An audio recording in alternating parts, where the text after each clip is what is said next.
हरियाणा में यूट्यूबर्स को लेकर कोई बात चले और मैं उसके अंदर टिप्पणी ना करूं, ऐसा तो हो ही नहीं सकता।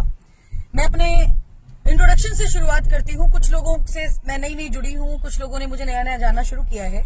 मेरा नाम सौम्या माथुर है और हिसार की सबसे पहली सक्रिय महिला यूट्यूबर के तौर पर मैं उभर कर आई थी। जिस समय चलन भी नहीं था यूट्यूब का, चलन भी नहीं था फेसबुक का, लोगों को ये नहीं पता होता था कि यूट्यूब पर भी न्यूज देखी जा सकती है, फेसबुक पर भी न्यूज देखी जा सकती है। उस दौर की मैं पत्रकार हूं। आज एक इन्होंने संगठन बनाया है यूट्यूबर्स ने मिलकर, जिसका नाम रखा है digital media journalist association Haryana के नाम से। सबसे पहली बात तो जो मुझे बड़ी चीप लगी इन लोगों की, चलिए ठीक है, इन्होंने व्हाट्सएप पे ग्रुप बनाया, ग्रुप के अंदर लगभग 200-250 लोगों को इन्होंने ऑल ओवर हरियाणा से जोड़ना शुरू कर दिया। सबसे बड़ी बात जो आज हमें पता चल रही है, आज तारीख है 6 अगस्त। 6 अगस्त की शाम को हमें ये पता चला कि इस एसोसिएशन में प्रधान भी बना दिया गया, उप प्रधान भी बना दिया गया, खजांची भी बना दिया गया, एडवाइजर भी बना दिया गया और मेंबर भी बना दिए गए 2। अब 7-8 मेंबर्स की ये कमेटी बनाई गई। इस कमेटी के अंदर किसी भी एक महिला यूट्यूबर का नाम, एक भी महिला पत्रकार का नाम इसके अंदर नहीं डाला गया। उसके बाद आज जब ये मीटिंग करने के लिए गए, इनका एजेंडा ये था कि हमें एक्रेडिटेशन भी मिलना चाहिए।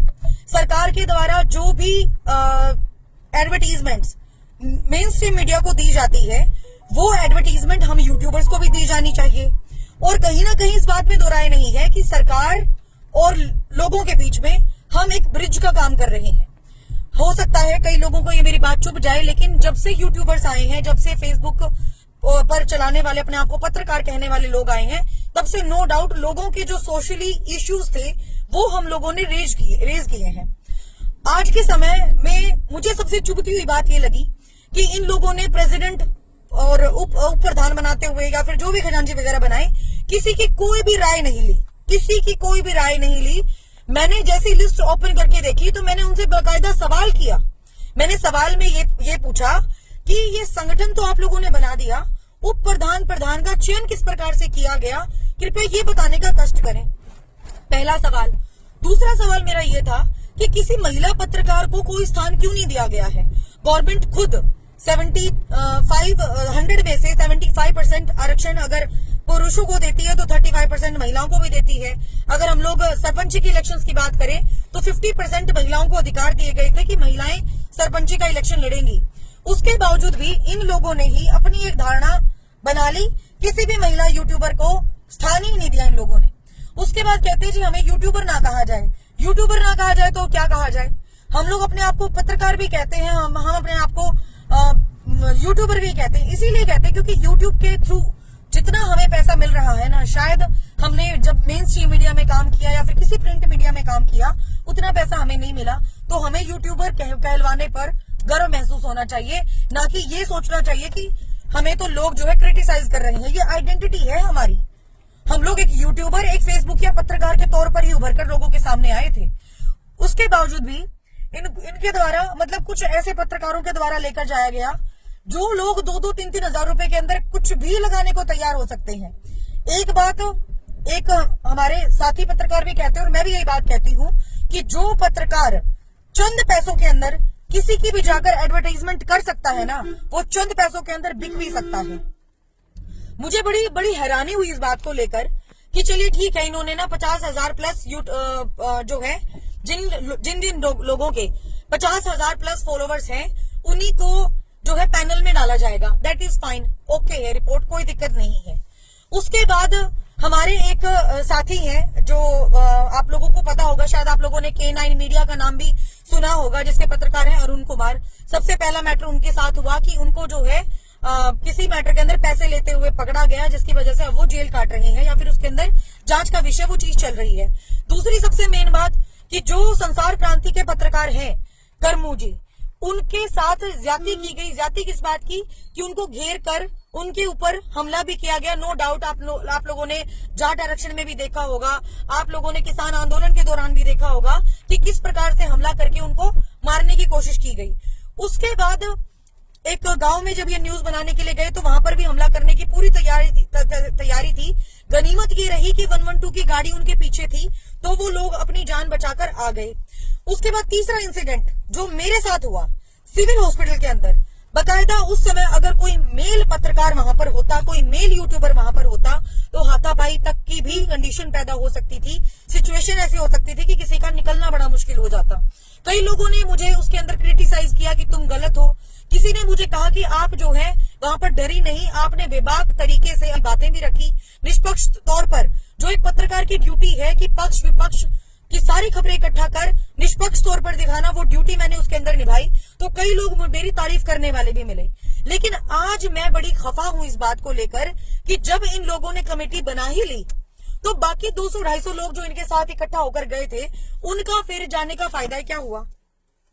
क्या फायदा हुआ उन लोगों का साथ में जाने का, जब आप लोगों ने हमारी किसी बात को सुनना ही नहीं है, तवज्जो देना ही नहीं है, हमें ग्रुप से रिमूव ही कर देना है कोई सवाल जवाब करने पर, तो फिर क्या फायदा उस चीज का? आज मतलब लिटरली मुझे अपने आप के ऊपर मतलब ये महसूस हो रहा है कि इतनी मेहनत करने के बावजूद भी कोई परिणाम नहीं है, कोई वैल्यू नहीं है किसी की। सिर्फ और सिर्फ अगर वैल्यू है तो उन लोगों की है जो पानी मारते हैं। आज भी सीएम से मुलाकात करने के लिए ये लोग गए। अब मैं इस टॉपिक पे आ जाती हूँ। यहाँ पर जितने भी पत्रकार गए थे, उनमें से 50% से ज्यादा लोगों ने खड़े होकर नायब सिंह सैनी जो हमारे हरियाणा के सीएम है, उनके ऊपर पानी मारा। यहाँ तक कि एक पत्रकार जो बता रहे हैं कि उनको 40 से 42 साल का एक्सपीरियंस है इस जर्नलिज्म फील्ड में, और वो भी एक एज यूट्यूबर काम कर रहे हैं, आपकी नीतियों से बड़ा प्रभावित है और वो बीजेपी का पटका पहनना चाहते हैं। ये कोई बात रखने की थी? ये तो पानी मारने के लिए गए थे। सुरक्षा को लेकर सवाल उठना चाहिए था, एक्रेडिटेशन को लेकर सवाल उठना चाहिए था, सरकार की तरफ से जो एडवर्टीजमेंट मेन स्ट्रीम मीडिया को दी जाती है उसको लेकर सवाल उठना चाहिए था। और भी बहुत सारी बातें हैं कि लोग हमें यूट्यूबर कहकर पुकारते हैं, इनको ये बड़ी बात चुप गई कि यूट्यूबर कह के पुकारते हैं। अब जो लोग पटका पहनने के लिए वहां पर चले गए थे, क्या ये वाली बात उनको नहीं चुभी? अब मैंने सवाल कर दिया तो मुझे 1 सेकंड में ग्रुप से बाहर फेंक दिया गया। इनकी अगर मैं चैट्स आपको दिखाऊं, हालांकि अभी मैं इसको वायरल नहीं करूंगी, चैट भी आएगी, जरूरत पड़ेगी तो चैट भी मैं आप लोगों को दिखाऊंगी कि इसके अंदर लोग फेवर बात करने वाले तो बहुत कम थे, पानी मारने वाले बहुत ज्यादा थे। जो राइट की बात करे, आज के समय में हमारे ऊपर कोई भी नहीं है। आज के समय में we are the owner only. जितने भी खर्चे हैं, जितनी भी चीजें चल रही हैं, वो सिर्फ और सिर्फ हमारे बिहाफ पर चल रही हैं। गाड़ी चल रही है तो बिहाफ पर चल रही है। कोई इक्विपमेंट हम लोग अपने फील्ड से रिलेटेड परचेज करने के लिए जाते हैं तो वो सिर्फ और सिर्फ हम अपने खुद के खर्चे पर लेकर आते हैं, हमें कोई खर्चा देने वाला नहीं है।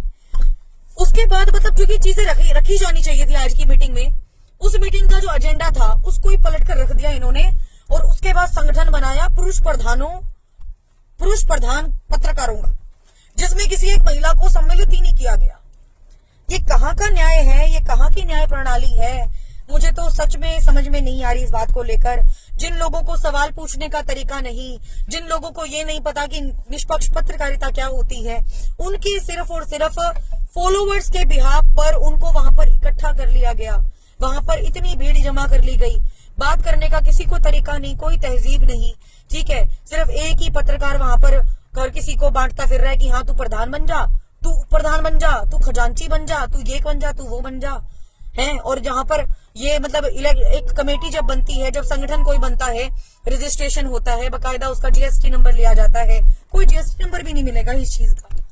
उसके बाद किसी एक महिला पत्रकार को इन लोगों ने, आप लोग कहेंगे कि भाई तुम्हें जिम्मेदारी, मुझे जिम्मेदारी चाहिए भी नहीं, इतना टाइम कहाँ है कोई जिम्मेदारी निभाए, लेकिन एटलीस्ट राइट तो बनता है ना कि एक महिला पत्रकार से, इतनी सारी महिलाएं पत्रकार है जो अपने फील्ड के अंदर इतना अच्छा काम कर रही है, इंडिपेंडेंटली अपने घर खर्च भी चला रही है, समाज की सेवा भी करने में लगी हुई है, कम से कम उनसे तो एक बार राय ली जानी चाहिए थी ना कि भाई मैडम आप कुछ को भाई राय मत लेते, इलेक्शन करवा लेते, बकायदा लोगों से पूछते कि भाई आप लोग इसके अंदर आकर अपनी ये जिम्मेदारी निभाना चाहेंगे या नहीं निभाना चाहेंगे। किस प्रकार की आज ये मीटिंग रही, क्या करने के लिए गए? सच में बता रही हूँ मैं, बिना पढ़े लिखे अगर ये यूट्यूबर बन गए, अपने आप को पत्रकार कहलवाने लग गए, सच में यही हाल होना था और आज सच में वही हाल हुआ। मुझे तो देख के ना बड़ी हंसी आई, कसम से बता रही हूँ मैं, हंसना नहीं चाहिए था इस चीज को लेकर, बट मैं ये कह रही हूँ कि जहाँ पर अनदेखी हुई है ना हम जैसे पत्रकारों की, जो 7-7 साल से ठीक है इतने बड़े बड़े चैनल्स में काम कर चुके हैं, चाहे सिटी न्यूज की बात करो, RSN एक्सप्रेस की बात करो, देव शर्मा जी का चैनल है, सत्य खबर की बात करो, संसार क्रांति की बात करो, हम भी बड़े बड़े चैनल्स में काम कर चुके हैं। और जब काम किया, अलग अलग एक्सपीरियंस लिया, एक्सपीरियंस के बिहाफ पर चैनल हमने स्टार्ट किया, तो इन चैनलों को इंट्रोड्यूस करवाने वाले हम थे। मुझे अभी भी याद है जब सिटी बिग न्यूज और RSN एक्सप्रेस का शुरुआती दौर था, तो शुरुआती दौर में मैं साथ थी। कहाँ 8,000 फॉलोवर से हम लोग 1-1 लाख फॉलोवर तक लेकर आए। उसके बाद जब RSN शुरू किया, तो जब मैं 1 साल में उसको छोड़कर गई थी तो 70-75 हजार फॉलोवर्स उसके थे। तो वही बात है कि जो अनदेखी आज की गई है ना जर्नलिस्ट की, वो भी बहुत ज्यादा गलत है। और जो संगठन बनाया गया है जिसमें महिला पत्रकारों को कोई ड्यूटी ही नहीं दी गई, उनको कुछ समझा ही नहीं गया, वो भी बहुत ज्यादा गलत है। तो सरकार प्लीज इन लोगों को ना, मतलब मैं ये कहती हूँ कि ना ही आप इन लोगों को सीरियस ले तो दी बेस्ट रहेगा। कोई फायदा नहीं है इनकी ये कमेटी का, क्योंकि ये लोग जो आए थे ना आप लोगों के पास, आई स्वेयर, मतलब ये सिर्फ पानी मारने वाले लोग थे, ठीक है। और मुझे नहीं लगता कि भाई अब हम लोग, हमारे अगर बात करें रीच की, 50-50 लाख तक हमारी रीच आती है, 5-5 करोड़ तक की हमारी रीच आती है। और हमें मतलब आदत नहीं है लोगों के सामने जाकर शो ऑफ करने की, हमारे ये फॉलोवर, हमारे वो फॉलोवर। लेकिन हमें इस बात का पता है कि आज तक जो भी पत्रकारिता हम लोग करते आ रहे हैं वो निष्पक्ष तौर पर करते आ रहे हैं। और अगर अनदेखी की गई है कुछ यूट्यूबर्स की, तो बहुत गलत तरीके से की गई है, नहीं की जानी चाहिए थी। एंड यही मैंने मैसेज आप लोगों को कन्वे करना था। और इस बात को कहते हैं कि अर्थ का अनर्थ करके आए हैं ये लोग। कोई बढ़िया बात थी नहीं इनकी, मेरे को तो बिल्कुल मजा नहीं आया। आई स्वेयर, मुझे तो 1% भी मजा नहीं आया। बाकी जो ग्रुप की चैट है वो वायरल भी करेंगे, लेट द राइट टाइम कम। और वही बात है कि सवाल पूछा गया तो मुझे रिमूव कर दिया गया, मुझे बड़ी चुभी भाई। उसके बाद कुछ पत्रकारों का मुझे भी कॉल आया कि आपने तो सही सवाल किया था, हमने तो बकायदा पूछा भी उनसे, लेकिन इन लोगों ने उस बात को इग्नोर कर दिया और अपनी अपनी चलाते रहे। बनाओ संगठन, चलाओ संगठन, कुछ नहीं बनना तुम लोगों से।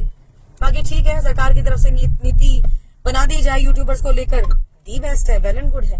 लेकिन सरकार से भी मेरी ये प्रार्थना है, निष्पक्ष तौर पर बनाई जाए। ऐसे नहीं कि कोई भी आया और पानी मार दिया और आपने उनकी बातों को स्वीकार कर लिया। आप सभी का बहुत बहुत धन्यवाद। Thank you so much.